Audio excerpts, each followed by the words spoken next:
Bonjour à toutes et à tous, on vient de m'envoyer ce tableau et on me demande de faire des tableaux croisés dynamiques avec des calculs sur les données. Malheureusement cela ne marche pas, pourquoi? Pour faire les TCD, il me faudrait une seule colonne de date. C'est comme si ce tableau était le résultat d'un TCD dans lequel on aurait mis les dates en colonne. Or moi, j'ai besoin de décroiser ce tableau et de revenir à l'état antérieur. Bien sûr, dans la vraie vie, les tableaux ressemblent un petit peu à ça, il y a des trous partout et des dizaines de colonnes. En 2018, je vous avais montré qu'il était possible de résoudre en 3 minutes tous ces problèmes grâce à Power Query, qui est disponible pour Excel pour Windows et paraît-il depuis quelque temps même pour Excel sous Mac. Je vous invite donc à garder cette solution comme votre plan numéro 1 et je vous mets le lien dans le commentaire sous la vidéo. Ça va pas être la même histoire avec la formule, prévoyez quelque chose pour le mal de crâne. C'est parti! Comme vous le savez, depuis l'apparition des formules matricielles, on peut prendre une partie. Ici, je vais rajouter un petit séparateur avec et guillemets. Je vais prendre un caractère qui n'existe pas dans mes données. Je vais mettre le trait vertical et je vais mettre un petit et je vais prendre la colonne suivante. Je recommence avec mon et mon petit trait. Je recommence avec la troisième. Maintenant, je mets mon petit trait. Ce que je voudrais, c'est multiplier tout ça par les en-têtes, je les prends toutes d'un seul coup, je remets mon petit séparateur et je vais prendre ici les données.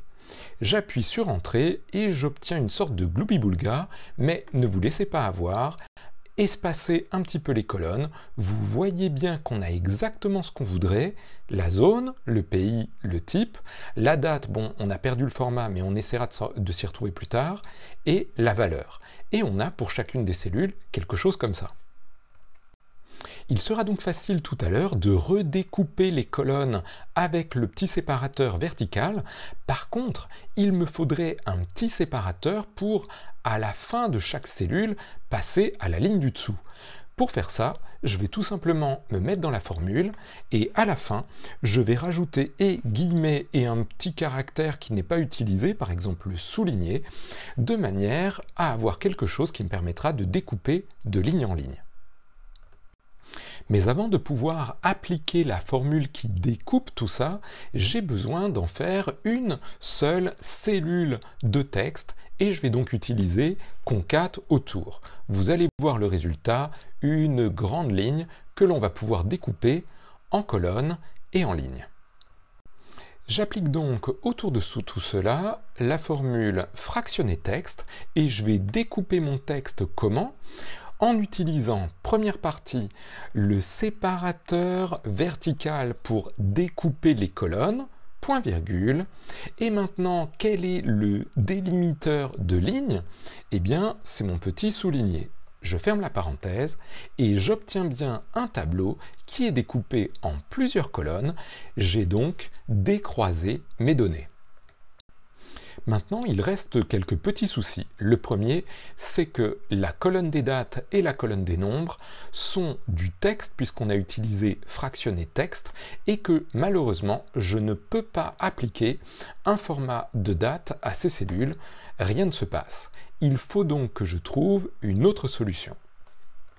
Je vais avoir besoin de faire une formule, mais une formule qui se sert plusieurs fois de mon résultat, c'est-à-dire de tout ça. Au lieu d'avoir une très longue formule, ce que je vous propose, c'est d'utiliser la formule let qui me permet de donner un nom à une formule ou une partie de formule.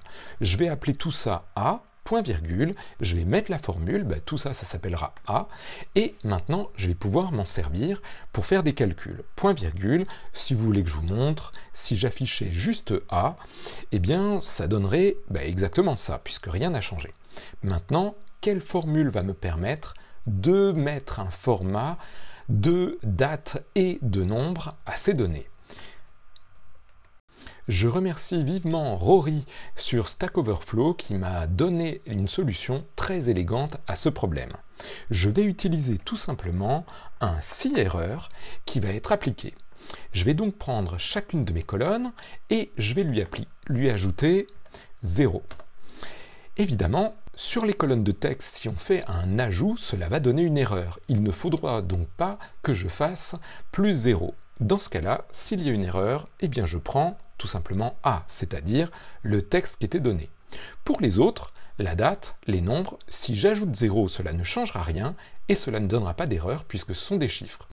Et bien voilà, avec ça, on devrait avoir une solution élégante qui transforme immédiatement les dates en nombres. Et par exemple ici, je peux prendre toutes mes données. Ah, il y en a un petit paquet et on va essayer de vous expliquer ensuite pourquoi on a un NA. Et je peux mettre ça au format date courte. Vous avez remarqué que quand on a appliqué le souligné, eh bien, il reste une dernière ligne avec un dernier souligné à la fin. Cela explique le NA. Maintenant, je vais appliquer la formule trier. Je me mets donc autour de mon si erreur. Je fais trier. Et peut-être que vous le savez, la formule trier a besoin d'un tableau. Eh bien, écoutez, on l'a déjà. Point virgule, et maintenant de dire le numéro de la colonne sur laquelle on veut trier. Par exemple, si je veux trier par date, je peux dire que c'est la 1, 2, 3, la 4e colonne sur laquelle il faut trier. Je referme la parenthèse de trier, et maintenant j'ai un tri sur les dates dans mes données.